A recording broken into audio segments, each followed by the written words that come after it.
Pemirsa, untuk mengelola dana haji secara optimal, Badan Pengelola Keuangan Haji atau BPKH mendirikan BPKH Limited yang berfokus pada ekosistem haji dan umroh. BPKH Limited bertujuan untuk meningkatkan kualitas penyelenggaraan ibadah umroh dan haji jemaah Indonesia. BPKH Limited berinvestasi untuk mendukung ekosistem haji, mulai dari hotel, catering untuk jemaah, fasilitas akomodasi, pengelolaan turis, jasa layanan apartemen, dan lainnya. Investasi langsung dalam ekosistem haji dapat meningkatkan layanan bagi para jemaah Indonesia, serta dapat membantu menciptakan lapangan kerja dan juga mendorong bisnis lokal dan pertumbuhan ekonomi seluruh kawasan.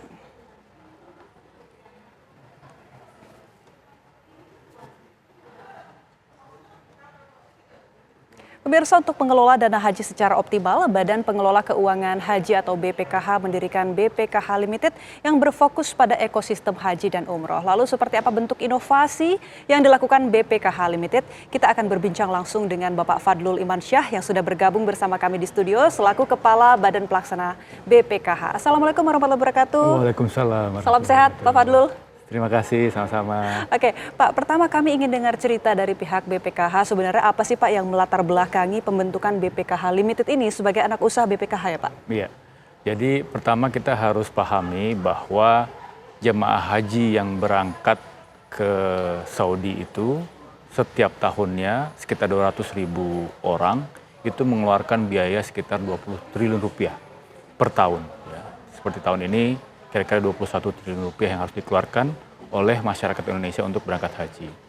Jika kita tambah dengan jumlah jemaah umroh yang setiap tahunnya sekitar rata-rata 2 juta per tahun, maka asumsi kalau biaya umrohnya 30 juta, maka dikali 2 juta total ada 60 triliun tambahan dana yang keluar dari Indonesia ke Saudi Arabia. Jadi total sekitar 80 triliun di luar dari oleh-oleh. Biasanya masyarakat Indonesia selalu kalau pulang itu kopernya beranak ya bahasanya ya. Nah itu. Jadi oleh karena itulah maka kenapa kami berpikir, dan ini juga sebenarnya dorongan dari pemerintah, juga dari parlemen untuk mendorong BPKH melakukan investasi di ekosistem haji dan umroh. Nah ini salah satu utamanya adalah kita ingin mendorong supaya bagaimana caranya dana yang sekitar 100 triliun pergi ke Saudi itu ada yang kembali ke Indonesia. Sehingga dengan demikian maka otomatis kita bisa menjaga pertumbuhan ekonomi kita, di sisi lain juga kita dapat menjaga kualitas dari penyelenggaraan ibadah haji itu sendiri. Baik, tentu tujuannya nanti untuk meningkatkan layanan bagi para jemaah ya Pak. Betul. Nah ini kan kalau tidak salah tahun pertama ya? Tahun pertama untuk ya. BPKH Limited ini. Nah sejauh ini bentuk investasi ataupun kerjasama yang sudah terjalin dengan pihak-pihak di Arab Saudi, apa saja Pak? Jadi untuk musim haji tahun ini kita ada beberapa quick win.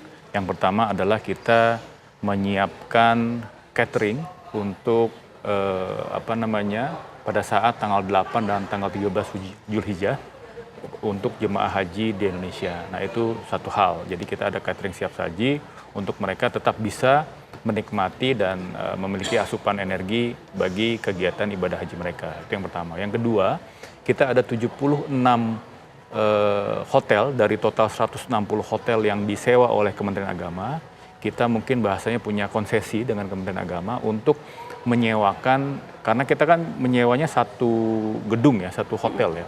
Jadi di bawahnya itu area komersialnya itu bisa kita berdayakan dan dioptimalkan sehingga di sana nanti kita sewakan kepada para mukimin Indonesia yang ingin memiliki usaha dan juga menyediakan makanan bagi para jemaah haji yang tinggal di masing-masing hotel untuk bisa mereka menyewa sehingga mereka nanti bisa siapkan tuh semuanya, mungkin ada warung bakso, ada warung soto atau apapun itu.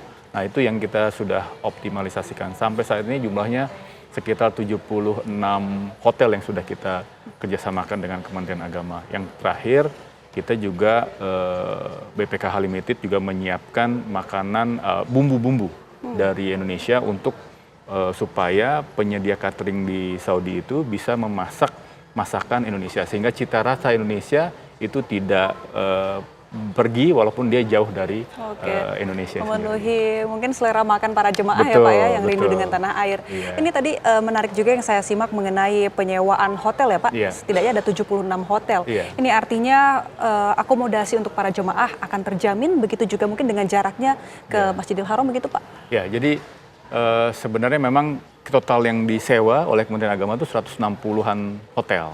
Nah, memang ini adalah salah satu opportunity juga bagi BPKH Limited untuk bisa melakukan investasi di ekosistem haji dalam hal akomodasi. Memang mungkin dalam jangka pendek kita tidak bercita-cita untuk memiliki hotel, tapi paling tidak kita bisa melakukan sewa jangka panjang. Misalnya 2 tahun, 3 tahun, 5 tahun. Dengan demikian harga dari hotel yang disewa oleh Kemenak itu bisa kita kontrol secara harga, karena pada musim haji ini pasti semua karena demand-nya naik, pasti otomatis harganya naik. Tapi kalau kita sudah booking jangka panjang atau selama setahun penuh, maka kan tidak ada lagi pemilik itu menaikkan harganya. Jadi harganya terkunci begitu ya Pak? Betul, gitu. Oke, Pak mungkin ini hal lain ya Pak ya, bagaimana dengan pembayaran dam untuk para jemaah, apakah juga nanti bisa dibantu dikelola oleh pihak BPKH? Nah, itu memang ada regulasinya sendiri ya dari pihak Kerajaan Saudi. Memang kemarin kita sempat melakukan uji coba dengan Basnas untuk bagaimana caranya supaya daging dam itu bisa kembali ke Indonesia. Memang secara regulasi ternyata memang perlu ada kerjasama yang harus diselesaikan dulu. Jadi tahun lalu kita coba baru untuk petugas haji yang 2.000 orang.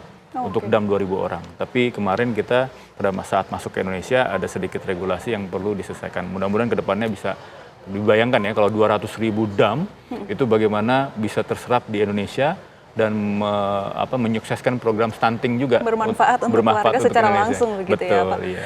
Oke, tapi intinya hal tersebut intinya sudah masuk dalam program kita. Sudah dipertimbangkan juga oleh pihak BPKH ya. Betul. Nah Pak, satu lagi Pak, mungkin ada target ataupun juga apa yang diharapkan oleh BPKH dengan adanya ekosistem ini yang direncanakan oleh BPKH Limited? Ya, jadi kita sebenarnya tujuan kita ke depannya kita akan melakukan investasi di ekosistem haji untuk 3 sektor. Tadi kami sampaikan pertama adalah akomodasi, penginapan, kita sewa jangka panjang, tujuannya untuk mengontrol harga dari supaya jangan sampai masyarakat bilang kok mentang-mentang namanya naik haji harganya juga naik terus kan gitu ya. Nah, ini kita bisa kontrol yang pertama. Yang kedua dari sisi catering itu karena kita ada 200.000 plus 2 juta orang termasuk umroh ya. Jadi kita juga akan memberdayakan bagaimana caranya supaya kita produk-produk Indonesia yang masakan Indonesia, bumbu-bumbu Indonesia dan makanan Indonesia itu bisa masuk ke Saudi. Nah, itu juga kita akan berdayakan sehingga pada saat jemaah haji atau umroh yang datang ke Saudi, mereka akan melihat bahwa rasanya seperti di rumah sendiri karena masakannya dan sebagainya itu sama dengan apa yang dinikmati di Indonesia. Yang terakhir tentu saja mengenai transportasi karena banyak jemaah haji yang memiliki kesulitan untuk misalnya hotelnya agak jauh ya dari Masjidil Haram. Saat ini memang sudah ada namanya bus sholawat, tapi kelihatannya ke depannya ini masih terus harus dioptimalkan, apalagi kita sempat mendapatkan pertanyaan apakah dari masyarik di sana ya, apakah BPKH bisa membantu untuk menyediakan mobil listrik. Karena dianggap Indonesia ini sudah berhasil mengembangkan sistem transportasi mobil listrik. Jadi kalau itu bisa di copy paste ke Saudi, mereka akan senang sekali dan otomatis clean energy, tapi juga untuk jemaah haji Indonesia sendiri. Baik, sungguh menarik Pak, 3 poin tadi yang saya catat ya, berarti catering, kemudian akomodasi, penginapan, dan juga transportasi. Semoga bisa sukses BPKH Limited tentunya demi kebaikan dan kenyamanan para jemaah. Insya Allah. Terima kasih Pak Fadlul Imansyah atas waktu dan informasinya untuk kami di Kabar Haji. Wassalamualaikum warahmatullahi wabarakatuh. Waalaikumsalam warahmatullahi wabarakatuh. Dan pemirsa, Kabar Haji masih akan kembali sesaat lagi dengan sejumlah informasi menarik lainnya. Tetaplah bersama kami.